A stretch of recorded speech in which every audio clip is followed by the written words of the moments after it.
Hey guys, so today's video was actually not the video that I had planned to do today.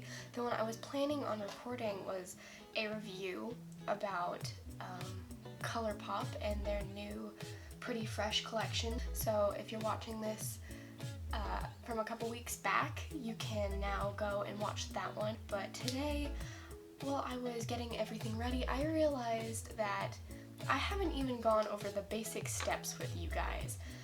What foundation does, what concealer does, all of the bare bones of makeup.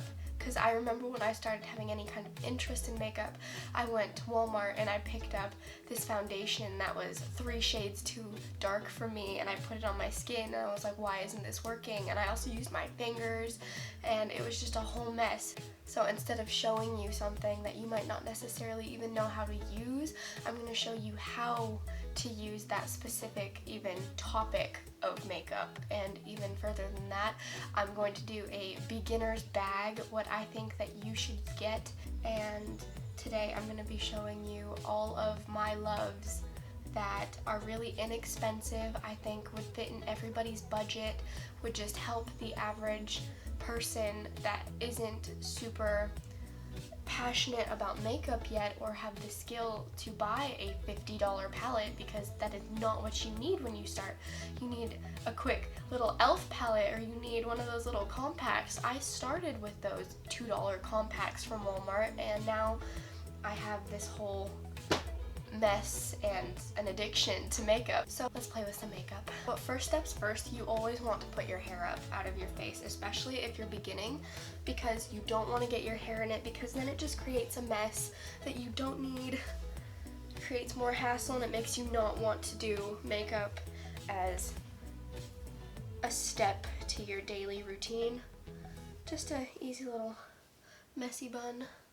And then I use this thing because you can see all my little wispies. Now that that's done, the second step, and I'm not going to show you this step, but make sure your face is clean. Always wash your face in the morning. Start up your daily routine by getting up, brushing your teeth, washing your face, and then do your makeup. Because as you can see, I'm 16, so I'm going to have a little bit of acne. But if you're anything like me, when I started makeup, I didn't know anything about skincare. I just knew that the people I was seeing on Instagram and online and on movies, their skin looked fantastic and they wore makeup every day, so why couldn't I? And now I realize it's because they have a skin routine and they keep it up, and then they do extensive care to their skin and all that good stuff. So wash your face.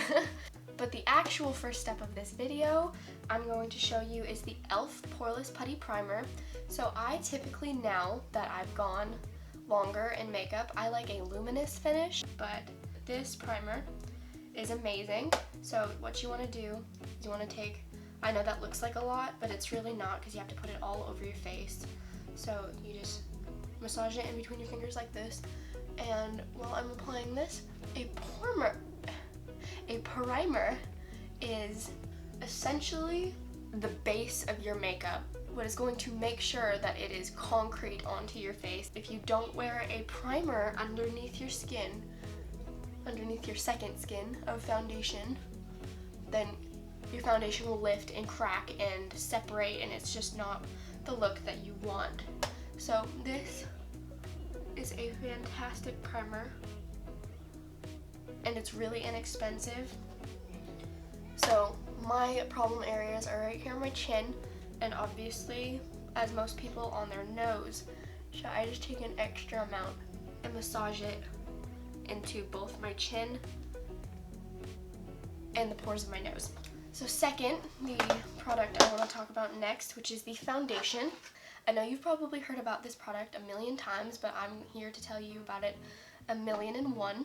So this is the Fit Me foundation, and I personally love the Dewy plus Smooth, because I said I like more of that luminous dewy finish to my foundation, and it looks like this. It has, like you can see, I've worn it before, so the cap's not on perfectly straight, but that's what it looks like. I think I've talked about this in my other video, but if not, I use a palette. So this I got from the dollar store actually, and it is a frame. It's a picture frame, and if you've watched videos from someone like Tati Westbrook, she uses that glass palette when she's mixing foundation, and that palette costs, I think she said it was around $50, and this one's $1, and it does the same thing, and it won't break your budget. So essentially what it does, because for this foundation it doesn't have a pump, it is just a bottle with an opening at the top, and you don't want to overdo it. You just want to lightly pour it out just a little bit and start with only as much as you think you're gonna need. Before I put this on, beauty blenders. You've seen them everywhere. You do not need to buy the expensive beauty blender brand of a beauty blender. You can go and get the e.l.f. blender.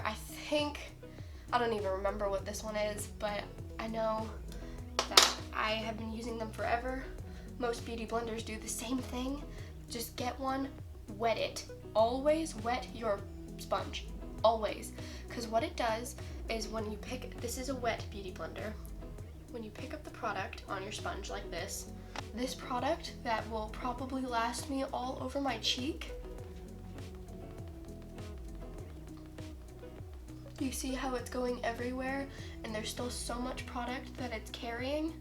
If the sponge was dry, I would suck it all up, and I probably would have only been able to do like that side, that little piece compared to this entire cheek. Always wet your sponge. It saves money. Okay, but back to the foundation. So foundation is essentially supposed to look like a second skin, at least if you're going for a more natural look, which I personally normally am. Let's just take these up. I already did.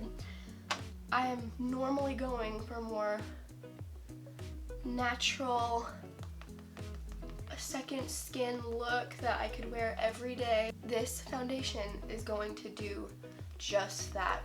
And this foundation, again, just like the primer, it's not gonna break any kind of a budget. This is very inexpensive compared to other foundations that are must-haves. Oh, and another thing with foundation, you can layer it up with I don't know about this one because I haven't tried, but with some people, they layer their foundation. They do one layer, then they let it dry, then they do a second. All it does is add more coverage, because as you can see, you can still see my red marks right here because I scratched my face and they're healing, and I have a little bit of acne going on right here. You can still see those, and for the people that don't want to see any of that, they don't want to see any real skin issue whatsoever, and they want it to be more like a mask instead of a second skin, they'll add more coverage. By the way, don't forget your neck. Always blend the neck. You don't want to look to the side and people look at your neck right here and up here and be able to write a line across your face and show the difference between your natural skin and your foundation. That's just not good. And there you go.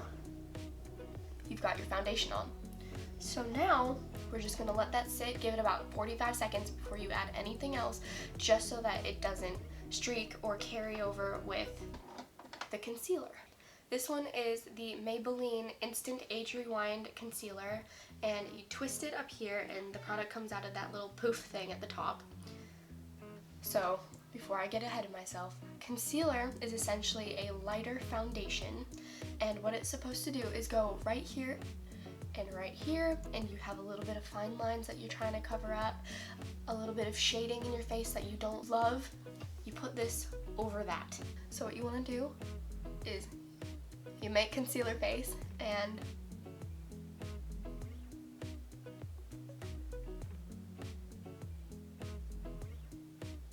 you go like that. And what you want to do with concealers, and I probably should have done it, but I thought about it a little bit too late, always do one eye first, because most concealers are very quick drying and we don't want patchy white spots. See, I kind of did it on this side because this side's being a little bit more difficult to maneuver now because I waited a little too long. And I want to show you the full concealing moment, so I'm also going to do my forehead. My objective when I contour my forehead with concealer is to minimize, make it look smaller, add a little bit of light in the middle going upwards so it adds that shrinking effect. because what we're going to do later with our bronzer is we're going to add depth. We're going to put more color back in different places of our face. We'll go over that more when it's time to bronze. A little bit on the chin.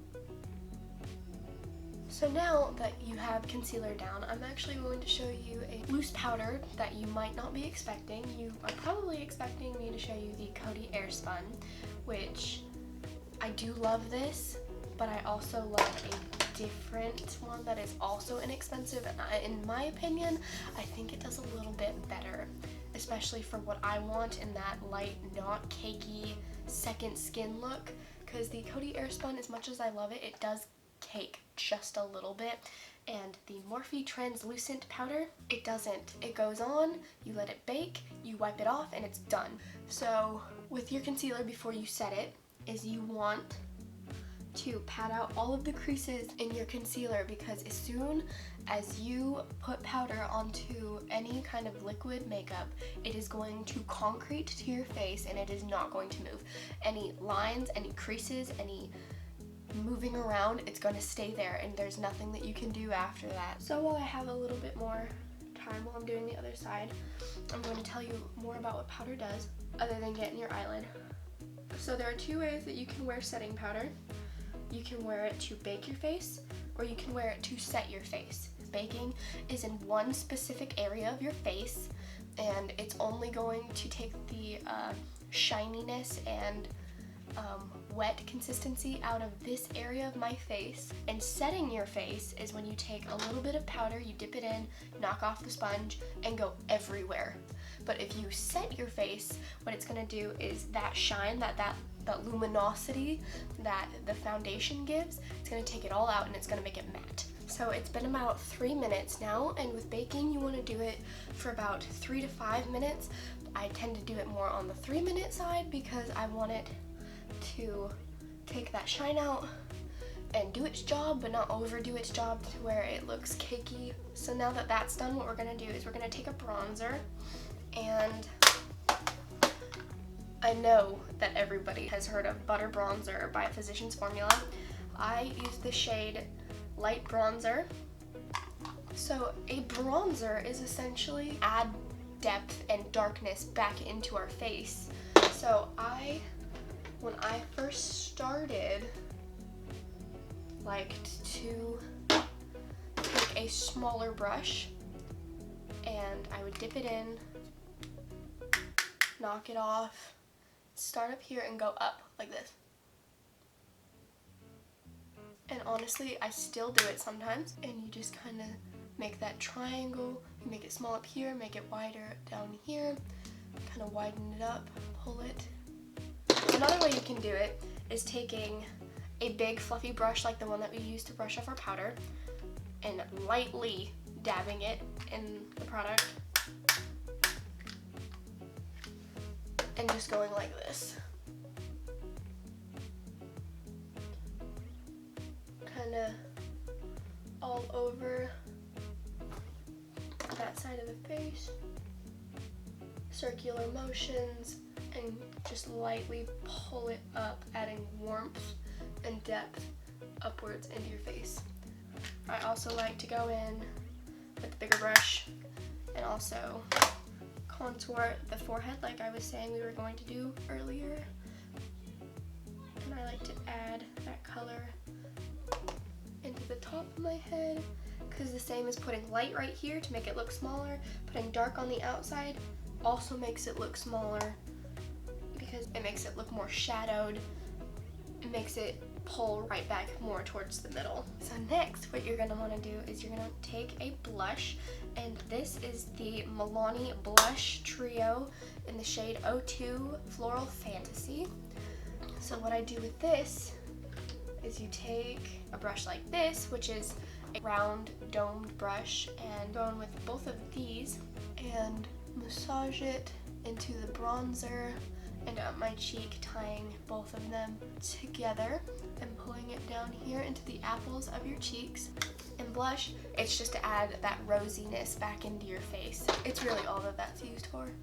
I'm actually going to show you a highlighting trick because I didn't go to any stores to find any of this because I wanted to show you what I had on hand that I still loved to this day, that I started with. And this is not something that you need to begin with. The James Charles palette, it is my go-to. As much as I love this palette, you do not need this for a first time palette. But what I personally like to do is I take a small fluffy brush and I use this as a highlighting brush, and I go in with a very light shimmery color like this one and add it to my cheeks. And that was how I did my highlight. So any eyeshadow that you have that has a luminescent, shiny, shimmery effect to it, try it. There is no harm in trying to see if something will work for multiple uses. Save your money, see if it'll work. As you can tell, that highlighter is beautiful, and it's not even a highlight. It's an eyeshadow. The main palette that we're going to be using today is the Revolution eyeshadow palettes, and this is one of their Reloaded, and this one is Neutrals 2. And we're going to get started. I'm going to go off camera and do one eye, and then show you step by step how I do the other eye so that you can kind of get a beginner's tutorial how to do an easy eye look that you could do within 5 minutes. Okay, this is the final look that I came up with, and I forgot to mention about priming your eyes. So priming your eyes is something that you can do with both an eyeshadow primer or my favorite method, a concealer. So I just use the same concealer that we used, and the first thing that we're going to do, fingers, amazing God-given tools, and I just went into that color right there. I'm just going to pop that right here, pulling up and down into my inner corner and patting all along the beginning of my eye. And just like that, you've now completed the first step. And this can be done with any shimmer shade. I'm also taking this shimmer shade right here, putting it right on top of the first one, and just mixing them in, going back and forth between the two. Beautiful. Wiping my finger off on a cotton round. And now what you're going to do is you're going to take a small fluffy brush, going to go into this shade right here, very light shade, dab it on there. We're going to trace out where we're going to want the color to go. Going back and forth, be generous. Remember, this is a very easy neutral shade, and it's very, very easy to correct. Tuck it into your corner right here where your kind of eyelid kind of curves. It's called your crease. Kind of let your crease go into action and make it round on the top is essentially all you're doing, and pulling out to that point that you want. For this look, I just went right underneath the eyebrow, and that's the second step. Next step is I'm going to go in with the shade all the way over here, and pat into there, and go right next to the glitter shades that we did. And actually, I think I used this brush for this step because you don't really need to be careful. You just kind of pat it in. It pushes product in instead of wiping it. Will just move everything around in places that you don't want. See, and that's step 3. And now we're gonna go back in with that tinier brush, and we're gonna go in with this shade all the way up here. It looks like that, darker maroon shade, and just deepen up the look now. And darker shades are a lot more intimidating. They're a lot easier to mess up. And just go into the other areas that we outlined and fill them up. Go back in with that lighter shade, soften it up next to the glitters, just so that it looks more like a gradient instead of you just taking a bunch of dark colors and going. And then we're gonna go in with this flat, skinny brush into that shade that we tucked over here. We're gonna highlight your eyebrows. Okay, after that, I do not have a good recommendation for mascaras because my mom, when I was younger, when she was like, okay, you can start wearing makeup now, because I showed an interest in it at a very young age, she gave me this mascara, and it's from Mary Kay, and I love it. I still use it. It's $15. You cannot buy it at stores. I believe they sell it on Amazon now. Shimmy up the lashes. Don't do that whole blinking thing. You always wind up getting clumps up here in your eyeshadow look. It's not cute. Swivel the brush back and forth. Perfect. And that is your eyeshadow tutorial for today. The last part of today's look is going to be lips, and we're going to be using this Maybelline New York Superstay Matte Ink Lipstick, and this is the base of what I'm going to use. Start right here, up here where your lip kind of goes up to those 2 bumps at the top and make an X. That's how I taught myself how to do my Cupid's bow type thing. Watch.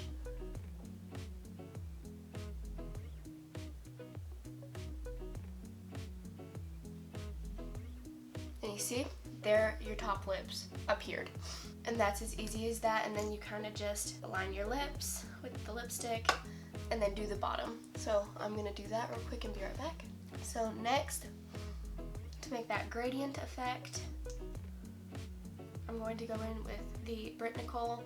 I have a code for it. Go to Britt Nicole, the Britt Nicole Cosmetics. It'll be linked below in the description.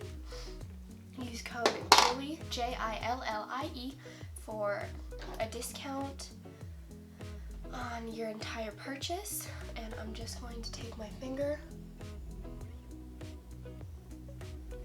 and blend. And just like that, do you see how pretty it is? This is the look that we've created together. I hope that you liked this video. If you did, leave a like, go comment, especially if you want me to make more beginners tutorials, and if you have anything specific you want me to make a beginners tutorial for, tell me. I do read your guys' comments. I like them. I comment back. If you are also a beginning YouTuber, DM me. My Instagram is down below, and I will go check you guys out, leave some love and support on your videos, and I hope that you come back to see me next time, or you go and watch one of my older videos. Bye guys!